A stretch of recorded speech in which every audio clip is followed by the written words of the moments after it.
એકદમ સાયલેન્ટ અવાજ કોઈ કરશો નહીં. મારી અમે પથરીનું ઓપરેશન કરાયું અને પછી ડૉક્ટરો મને ખૂબ એને થયું ઇન્ફેક્શન પથરીના કારણે, બરાબર. પછી દવાખાને દાખલ કરી 3 દિવસ દાખલ રાખી તો કોઈ ફેર પડતો નહોતો. રિપોર્ટો ખોટા આવતા હતા. પછી અમારા સસરાએ તમારી બાધા લીધી કે રવિવારે હું લઈને ત્યાં આવ્યું. એના પછી મારો રિપોર્ટ કરાયો તો રિપોર્ટ આવ્યો નોર્મલ. ડોક્ટર દવા કેટલાની કરી? ડૉક્ટર મને હાવ કોઈની 20-25 હજાર રૂપિયા ખર્ચો થયો હતો. અને 3 દાડા ભરતી રાખ્યા એનો? ભરતી રાખ્યા, બધું થયું. ઓપરેશન કર્યું એનો ચલો. કાર્ડ તો ઓપરેશન મારું ઓપરેશન આયુષ્માન કાર્ડ ઉપર કરાવ્યું હતું પાટણ. ત્યાંથી 5 દિવસ અમને બીજા દિવસે રજા આપી દીધી, ઘેર આવી ગયા. પણ ઓપરેશન કર્યા પછી યુરિન સાથે બ્લડિંગ આવતું હતું 5 દિવસ સરખું, લોહી આવતું હતું. હા. તો પછી અમે પાછું યુરિન બેગ છે એ ઘટાવા ગયા પાટણ. આવી સાંજે તો આખી રાત તાવ બહુ ચડી ગયો, હૃદય બીપી સાવ લો થઈ ગયું હતું. 42 કેટલી કલાકમાં મટી ગયું? પછી અમે બીજા દિવસે હોસ્પિટલ ડીસા દાખલ રહી. 3 દિવસ દાખલ થઈ, સારું થતું નહોતું. દવા કરે, કલાક 2 કલાક રહે, પાછું હોતું એવું નહીં. પછી મારા પપ્પાનો ફોન આવ્યો, એમણે તમારી શ્રદ્ધા લીધી કે બીજા દિવસે નોર્મલ થઈ જાય ને તો રજા આપી દે ને તો હું તને રવિવાર ભરવા લઈ જઈશ.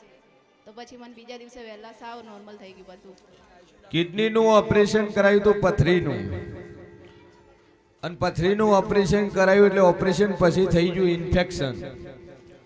ઇન્ફેક્શન થયું એટલે લોહી પડવા માંડ્યું. 3 દાડા ડોક્ટર દવા કરી, ફરક ન પડ્યો. મનોમન માતાજીની મોનતારા શીખ મારી રવિવારે દર્શન કરવા જાયું અને તકલીફ મટી ગઈ. એમને એવી શ્રદ્ધા લીધી હતી કે તને કઈ દેવગતિ તકલીફ હશે ને, માતાજી મટાડશે ને તો હું તને ત્યાં રવિવાર મૂળ ડોક્ટર થી તો મટ્યું નહીં, ડાયરેક્ટ મટી ગયું. બિલકુલ નહીં. મા પપ્પાએ લીધી હતી આવું બા ને, માતાથી મટી ગયું. હા બા એમને લીધી ને શ્રદ્ધા રાખીને પછી મટી ગયું સાવ. બીજા દિવસે એકદમ નોર્મલ. આખી રાત બી કેટલા 10 દિવસે તો મેં રાતે ઊંઘી જ હતી. ડોક્ટર હૃદયનો ઇપકો બીપકો એ કરાવું કહેતો હતો. સભાવાળું મારો ઈશ્વર કે છે કે જેવના પરચા છે નથી એવું નહીં. અહીંની ઇન્ફેક્શન થઈ, કિડનીની ઓપરેશન કરાઈ, પથરીનું ઓપરેશન કરાઈ અને દુનિયાનો વખો મટાડ્યો હોય તો દેવ હોય તો શક્ય બને, બાકી શક્ય છે નહીં. ભાઈ દેવ તારા ઘરે પેલો તો ગોગાનો વખો પે ગોગો, અને ગોગાનું ઠેકાણું પડે એટલે બધી રીતે મજા થઈ જાય. ગોગો ચો બેહાડ્યો, મઢમાં બેહાડ્યો, ઘરે બેહાડ્યો, બાર મારું ભૂમકાનું છે અહીંયા ભૂમકાનું છે. ગોગો બીજું શીખોતર બધું ભેગા છે. બધા ભેળા. સારું, એની ઓટી એ છે સાચી. કેટલો ટાઈમ થયો બેહાડ્યા? અમાર તો દાદા ભાઈ આ ફોન વાળો કોણ છે? બહાર નીકળી જા, ગેટ આઉટ.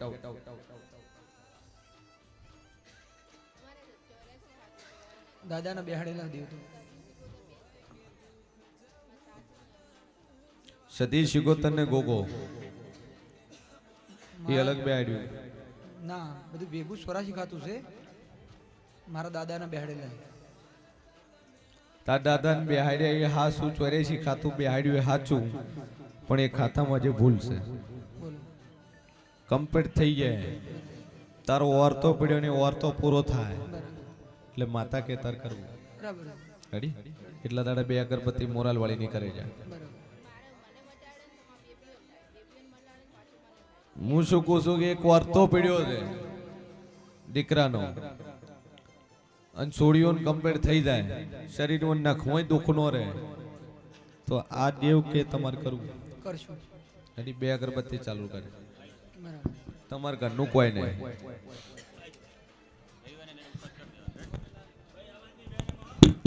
રવિ અવાજ કરે ને એટલે પકડીને સીધું બહાર કાઢવા વળી રાખે. 3-4 ને 12 મેળશો ને એટલે અવાજ ઓટોમેટિક બંધ થઈ જાય.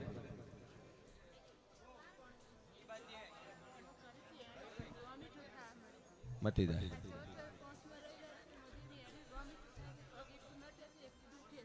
એક લીંબુ એક મુઠ્ઠી અડદ માથ ફેરવીને બાર બોટ થઈ જાય.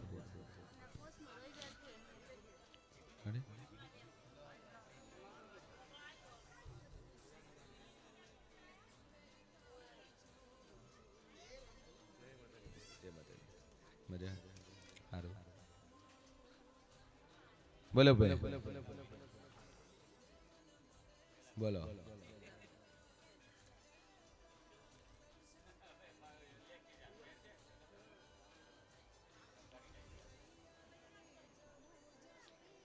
આ ત્રણ પેલી બૂન આ બાજુ છે ને પેલા લીલા ઊંટના વાળા જો હા એમને ઉભા કરી દો બૂન બાર બે તમન કહું છું આવ એમને લઈને બાર મૂકી દો નમ અને 4 બૂનો પકડીને ટીંગા ટોળી કરીને લઈ દો પણ લઈ દો ભાઈ.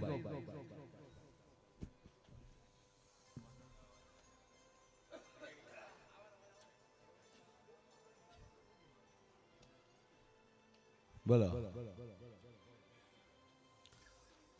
એ સભાવાળું કનું મારી છે એનો રોમ બોલતો હોય છે કે વેલા ના ખોટી આમ રહો છો. આ પહેલી વાત મારી નખોજી આમ રહો છો એ નખોડિયાની ગરથાર કોતો નખોડિયાની જમી કોતોય ખરી એ નખોડિયાની જગ્યા છો નખોડિયાની ગરથાર છો હે સભાવાળું મારો રોમ એવું કે છે હું શિયન ભુવાની 32 માતા એવું બોલતી છું વેલા કે નખોડિયાની હોળમી સદી એના ભેળે 84 નું ખાતું ચોય થી આવીને ચોય નું છે પણ બરોબર હું ભરાની માતા બોલતી છું કે સદી એ 84 ખાતાનો એક અધર દીવો ભરજે પોણિયારે ભાઈ અને 2 અગરબત્તી મારી માતાની ચાલુ રાખજે અન બોલી સુન વેલા જાજુ કહેતી ના હે કે તારા ગોમત પરમોણ આલ્યું છે મે માતા ગોમત આલ્યું માસ્ટર ને છોકરો આલ્યો મે માતા હે આખું ગોમ દોત કાઢતું તું ભાઈ એ કુંભાર ટાળું કાઢે ને બીજું કોણ કાઢે તમે જે નાતમાં હોય એ નાતરાજી વધારે છે પણ હું શિયર ભવાની 32 માતા કુસુ વેલા કે જગત ફરી જાય એક ને જો વેલા 2 વસ્તાર ના આલું તો મારું નામ જરૂર છે ભાઈ કે જા મારો રોમ કે છે આ સધીની હોળમી સધીને નખોડિયા ડેરાનો દરેક પોણિયારે દીવો પર જઈને એવું કહેજે કે આ ડેરા મારા ઘરે પૂરું કરે દાડે હું તારા જેવની બેઠક આલે અને બરોબર 11 મહિને વેલા 11 દાડે સોમવાર નો દાડો હોય હવાના 8 વાગે તો 2 દીકરા ના હાલું તો મારું નામ જેરો દે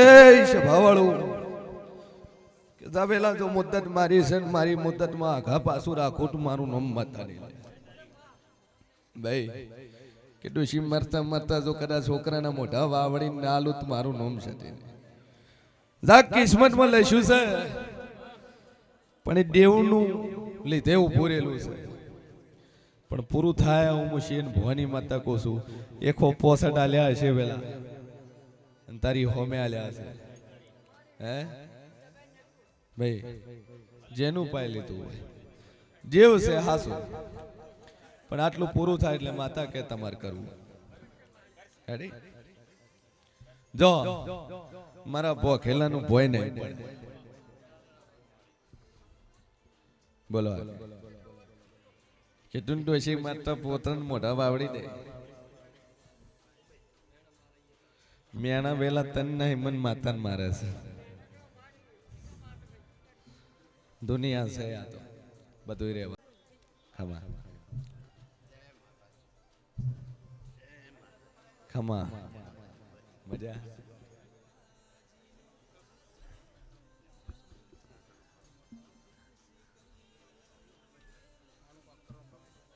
ચેનો બાબલો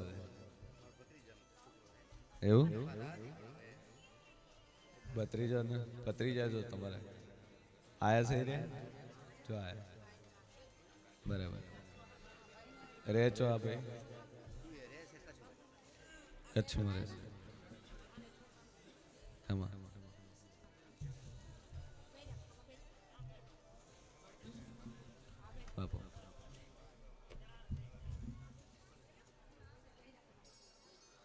સભાવાળું મારો રોમ કે છે ને વેળાએ હું શિયન ભુવાની 32 માં તકું છું. શું થાય છે?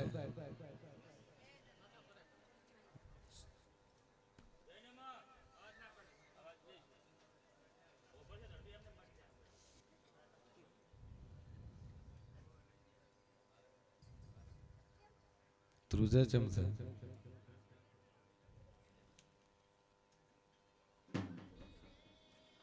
શરૂઆતમાં તકલીફ શું થઈ હતી?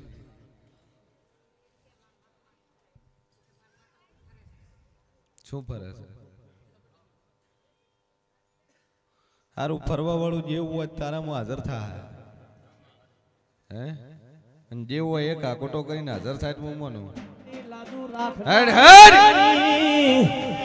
મારી ર મોરલ મોશિયન ભુવાના આભલે ડાળનારી ગુજરાત ગોડું કરનારી મારી કુંભારની માતા આવો એ મારી મોરલ ની હાઈકોર્ટ મળી છો મારી સરકારી વકીલ મનોખમાં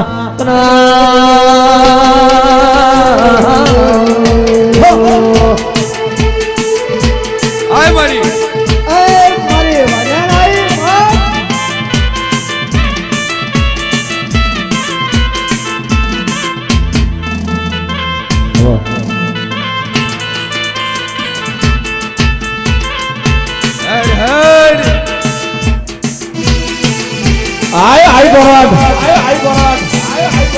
બાપો મારી મોરલની સરકાર બાપો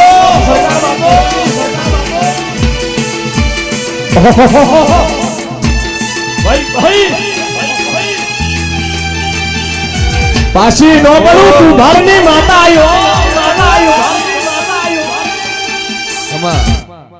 ગરથર ચો બનાવી તું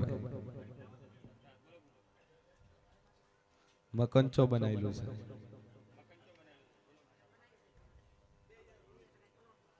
એ જગ્યા છે ની નખોદિયાની જગ્યા. તમારું મકાન બનાવ્યું વેચાતી જગ્યા લઈને એના ઉપર મકાન બનાવેલું છે. હું મુશીન ભવાની 32 માં તકું છું. એ જગ્યા છે ની તમારે ઓયના વેવાય નહીં. એ વેવાઈ છોકરા ચેટલા એ એના ચેડે ચેટલા બરાબર. એના પહેલની છે ભૂમિનું 84 ખાતું છે. 84 ખાતું છે. એ 84 ખાતાનું કરો એટલે મગજ ફરવાનું બંધ. હા લ્યો આજથી મટી જાય. ઘરે જઈ પોનિયારે દીવો મેલીને ભાઈના હાથે ભૂમિના દેવના નામથી એક દીવો પ્રગટાવજો કે આ ડેરાનું મેં ઠેકાણું પાડ્યું ને અમે ઓને પૂછશું. પણ હાલથી ઓને શાંતિ કરી ને કે હાવ ગોળો કરી નાખશે માતા હોય એવી છે. ઠીક હે બોલ શું નામ છે બાપાનું? ગોમ તાલુકો જિલ્લો રેડી છે.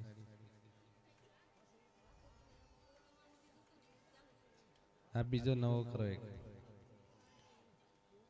મગજ ફેરી ગયું છે. વિશાલભાઈ પર કોન્ટેક્ટ લઈ લેજો. કચ્છ બાજુનો રૂટ હશે પાઠ કરીને નક્કી કરી આલી જે હશે. રેડી કમ્પ્લીટ થઈ જાય. 2 મહિનાથી દુખે છે. એક પાણીની બોટલ આવો મંત્રી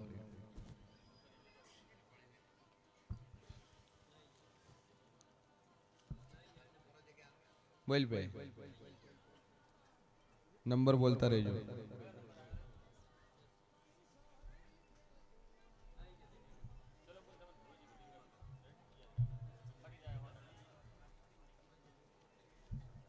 આમાં